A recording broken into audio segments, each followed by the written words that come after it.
Alright, so how's it going, everyone? Welcome to an NHL 16 GM mode series we're going to be doing here on the channel, and this year I'm going to actually try my best to stick with it. I know that every year I'm like, hey, the game comes out, we're going to do GM mode, and then I never just keep up to date with anything. But this year, I'm at least going to try to finish one.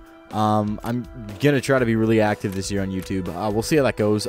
Just for NHL 16, and then I have The Crew coming out, Need for Speed, and maybe Forza 6 if I feel like it. I don't know. We'll see about the racing games down the line, but there is a bunch of stuff I want to do on the channel, and there will be a channel update up within the next couple days about that. But yeah, we're going to jump into be a GM. That's good, be a GM career. Now, I did go ahead on Twitter and tease that I was going to use the Florida Panthers, but then my buddy Flopfish, Tyler, as you guys might know him, you probably know him more as Flopfish than Tyler, but he went ahead and used the Florida Panthers. So me being the power just triggered there, that's not good. So me being the nice guy that I am, this team would have been awesome to use. We're not going to use the Florida Panthers, so that was a lie. We're actually going to go ahead and use the Ottawa Senators. So they're a team that I actually think has quite a bit of potential coming in. It's like the average age of the team is 26, so we can keep things rolling fairly nicely. But the question about the Ottawa Senators that I posed to you guys is, you know, are they worth a Stanley Cup round in the first year, or are they more of a second-year Stanley Cup team? These are the kind of things that I don't know. So that's what I'm going to pose to you guys. But basically, this is going to be the we have to change this stuff up here. So fantasy draft is off. Authentic cap penalties on, off. We'll make this 5 years. I'm going to try to see if I can make it best of 5 years. Yeah, best of 5 years. CPU trade on, difficulty superstar, draft pick owner fit, all this stuff, injuries on. Or should we turn injuries off to the playoffs? I think that's what we'll do. Injuries off to the playoffs, because that'll just be super annoying to deal with. The NHL salary cap on, period lengths, 20 minutes, trade difficulty, we'll put that on hard, and waivers on as well. Advanced settings, coach edit lines, no. Rotate goalies, yes. Authentic, continuous overtime, 1 point. Authentic, on, latest waiver, meeting, okay, all this stuff. So that's what we're going to use for the settings. Top players, Erik Karlsson, Craig Anderson, Kyle Turris. So that's actually not bad at all. Turris and Karlsson both have the potential for elites. We have a starting goalie, which is good, and about $6 million for the cap space to work with on the team. Jump on, keep salary cap on. So it's going to fix the teams that aren't in compliant to the salary cap for us, and we are going to progress on there. So basically what this is going to be is it's going to be the most unique GM series, I think, on YouTube. And I tried doing this last year with the Toronto Maple Leafs, but I got super lazy and I didn't really go ahead and continue on with it all that much. But what is going to happen in this is you guys are actually going to see every single game played and every single goal scored. Not played at all by me. It's actually going to be played by the computer, and yeah, so that's how that's going to work. I think I'm going to set the periods to like 4 minutes and just let the computers just go crazy on each other.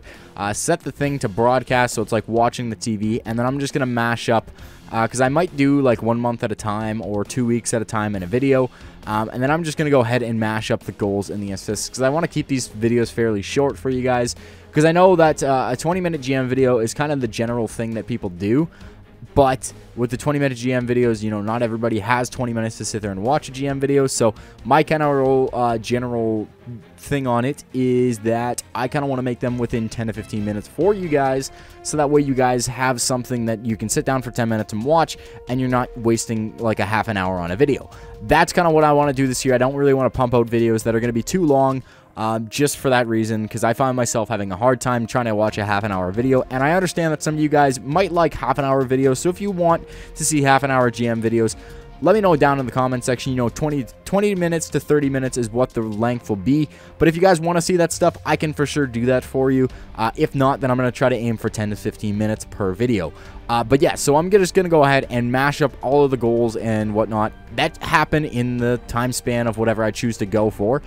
And that's going to be every video. So you're going to be seeing actual gameplay of the computer playing every video on the hardest difficulty. And yeah, so that's what we're going to be dealing with in this GM series to probably make it the most unique GM series here on YouTube. I don't think anybody's actually been doing that. Like I said, I tried it last year. I think I was the only person that tried to do it last year. And other than that, I don't think anybody's done it. But don't quote me on that. I'm repeating myself. Don't quote me on that. I don't know.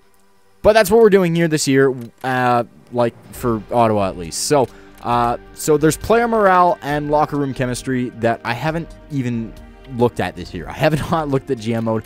This is going to be a learning experience for everybody, including myself. So first of all, I want to go ahead and look at the roster. I want to see what we're looking for. I guess I can't do that. We can manage the roster. I want to see morale, see what everybody's looking like here on the team. So can we sort by morale? I want to make sure everybody's in good state. Okay, so yeah, everyone's good. So the leader of the locker room is Jared Cohen, and then as well as Chris Neal and Eric Carlson. I believe that they're all leaders for the most part. Yeah, they're the 3 leaders on the team, and everybody else is kind of neutral. So, you know, starting off, I guess nobody really has any bad blood with each other, which is good. And I think that when people start to get bad blood, we can just select them and meet with them. But I don't think anybody has any concerns right now, so that's good. We don't have anything to worry about in that particular standpoint. We're going to go ahead and look at the AHL team now. The AHL team. The Binghamton Senators, I don't think they have a, they don't have a leader on this team here. So I don't know how well that's going to affect anything. The locker room chemistry is 69% for the Senators, and for the Ottawa Senators, it's 73%. So hopefully we can get that up a little bit, just so that way we can get, because see, like, the start of the yearly overall was 81 for Neal, and now he's in 82. So this is what maybe this chemistry thing has to do with his overall. That's kind of what I'm thinking. So if you have a high chemistry on your team, it actually boosts the players. So you kind of want to go for that. And I'm assuming that if you have a crappy chemistry on your team, everybody takes a plummet in overall. So you can actually make your team better just quickly by making everybody get along with each other. So that's kind of cool. That's the morale system. We're going to go ahead and progress reports. I don't think there is anything to say. Yeah, start of the year, growth, current overall. All this stuff is pretty much the same from last year. Edit lines, roster moves. We're going to go ahead and look what's in our system. So Eric Carlson being our highest rated player in the NHL system and having quite a big contract actually to deal with there. But, you know, I think he's locked up for quite the amount of years, so I don't think it's really much to worry about. Go to edit lines, multi-select, and then in the system, I guess we can't really look at people's potentials in here. But the highest player we have in the system is Kotstedt, which actually he's not bad, and 79 overall. He might be a decent player to use down the line if we need depth or something like that, or just even developing players. He does not look too bad at all. I mean, granted, he is, well, how old is he? He's 29, so he's not going to get better than that, but he might be a good player to just throw in if we need somebody to just come in and get the job done. So edited lines, we're going to go ahead and look at what the starting lineups are. The assistant coach, he is not helping at all. So we're looking at Hoffman, Turris, Bobby Ryan, Mark Stone, Zabinajad, and Clark MacArthur, Miela McCallick, Zach Smith, and Alex Chassian, as well as Colin Greening, Curtis Lazar, and Chris Neal. That's what we kind of round out with. So the team looks pretty good. You know, we don't have too many low overall players. Our lowest being Greening there, but he's not going to get any better. So we'll see. Curtis Lazar has low potential for a top 9 forward. I think he can get quite better than what he is. Chris Neal's maxed out, and he'll probably be retiring within a year or two. Same with these two guys, like Zach Smith and McCallick. They're pretty much where they're going to be. They're not going to get any better. Chassian might get a little bit better, but not for maybe an overall or two. Mark Stone has the potential to be a real good player if he gets the time. Same with Bobby Ryan. Like, he's an elite player as he is right now. He's going to stay there. Kyle Turris can still get a little better. Same with Hoffman. And Zabinajad still has the potential to get better too. So that's not bad for a starting lineup. I want to see defensively what we're looking like. So Carlson and Cohen. So that Cohen will be an insane player to have with Carlson. So that'll be good. Our defensive core is really good except for Chris Phillips. He's 82 overall. Everybody else. Cody Ceci has the potential to be pretty insane too. As well as Weircock. He has an elite potential. So that's actually really cool to see. Carlson, like, the defensive core is set for the Ottawa Senators. We don't have really much to worry about. And then we have see, this is kind of cool. He's a fringe starter, so he has the potential. Like, I'm not exactly sure what that means, but I think it means that he is streaky and he can play really good, like Craig Anderson. But it's not. I wouldn't go to him all the time. And I'm just you know, bouncing around right now with talking. But I haven't done this in a while. So I think he can be streaky, but that's kind of cool to see there. So Anderson, he's 34, so we're going to get quite a few. We'll get the entire GM out of Anderson, which will be nice. And a bunch of these guys, actually. I think Neil we won't get anything out of, as well as... Oh, what am I doing here? I'm on special teams. I don't want to be on special teams. I want to be on defense, and I also think we're not going to get that out of Chris Phillips. So Chris Neil and Chris Phillips will probably be gone here. So that's what we're looking like NHL-wise. I don't really want to look at the AHL rosters right now because we're coming up on 10 minutes. And, yeah, so there's that so far. And we're going to go ahead and look at the league right now. Team strategies, that's all going to stay the same because I don't really want to mess around with that all too much. Updates, and then the hubs. So that's basically looking at what we have here. Okay, now I can trade in, go ahead and scout. So I actually want to see what's available in the free agency right now, see if we can sign a player for helping on the floor. So Curtis Glencross and Sean Birmingham have the potential to be signed. They're both kind of older players. Same with Brad Boys and Eric Cole. And Yuri Talutsi, he's not too bad, actually. 27 for an 82 overall. But I don't know what I want to sign right now. Martin Havlat also down there with the speed. We'll have to look and think about what we're getting ourselves into.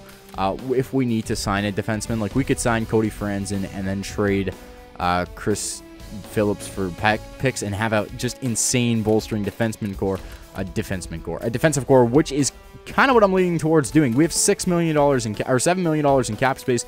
We could sign Franzen for the $4 million that he wants, and then go ahead and get Birmingham for $2 million, because that's like maybe, yeah, it might work. I might be able to get that to work. But that would be kind of cool to get. And then for the proposing a trade, like we could go ahead and get rid of Phillips and Neal, both players that, you know, I don't really want to hold on to for that long because they're going to be old, and maybe we can get some picks out of them. So we're going to go ahead and look at the draft block right now, and that's going to be it for the video. Nosen on the block for the Ducks and some picks. Shane Doan for the Arizona Coyotes, a bunch of picks for the Bruins. Markov and Johansson, both on, we don't need either of them for the Sabres. Bunch of picks for the Flames. Carolina Hurricanes, a bunch of picks. Chicago's got Brisebois on the block, but again, not anything useful. Again, if you're pushing for the Stanley Cup and you need that extra oomph, I guess he'd be somebody to go for. Picks for the Jackets, picks for the Stars. Aubrey for the Red Wings. I don't know who that is. He's an AHL potential. Really low trade value. Andrew Ferentz for the Oilers is on the block. Yager, again, another player that you might push for a Stanley Cup run to go get. So Zykov and actually Spencer Watson. So he has quite a bit of trade value, and he has a really high potential. He might be a player to go after and get rid of some of the older crap and keep him in the system and then trying to develop him. So that's a potential player to go after. Brissat there. Sherbak. Nikita Sherbak, I guess, is on the...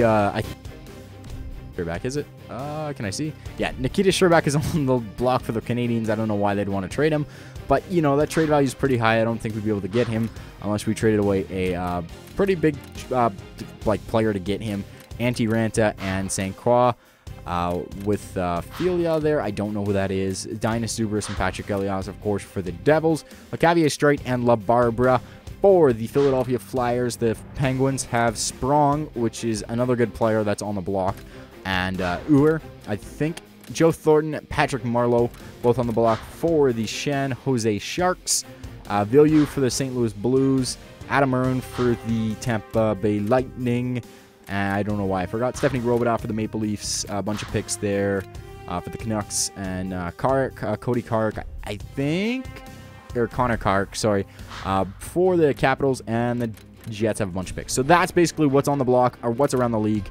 We're going to do our scouting real quick here, and that'll be it for the video, I guess. So, yeah, scouting is the same as last year. It gives you this cool scouting screen. You can scout the CHL, scout Europe, Russia, or the world, and the US and stuff like that. So the same stuff as last year. I think we're going to go ahead and scout the OHL right off. We're going to go ahead for forwards, and we'll go 6 weeks for the forwards in the OHL. We get a bunch of shit there, so we're actually going to be able to see what's going on in the OHL there. Free agents we went over. So basically, I want you guys to let me know what we should go for. So we have our signing sheets and stuff like that there. What do you guys think we should do with this team? We're not going to play any games. We've went over everything, what's going on here in the team. What do you guys think we should do? Should we go for a Stanley Cup the first year? Should we be looking for a Stanley Cup the second year and getting a playoff berth this year? Or should, you know, we blow up the entire team as it is right now, which I don't think that we should do. I actually think we could be quite a contender this year as it sits right now. But should we go and try to get another player to make sure we win that Stanley Cup first year and then worry about, you know, down the road a couple years, from, like in another year or two? Let me know what you guys think in the comment section. I will be reading the comments, but this is the team we're going to be using for the GM mode series. Hopefully that this is interesting for you guys, as you know, I'm going to probably enjoy making this video quite a bit, this video series, as long as I can stay with it. You know, we can always go look at Binghamton another time and see what's going on in there, but I'm mostly going to be focusing on the Ottawa Senators and not Binghamton. So that's what we're dealing with here. The Ottawa Senators is our GM mode team. Hopefully you guys like this. Hopefully you guys are okay with it. Let me know what you guys think down in the comment section. I want to thank you guys for watching, and I will see you guys next time.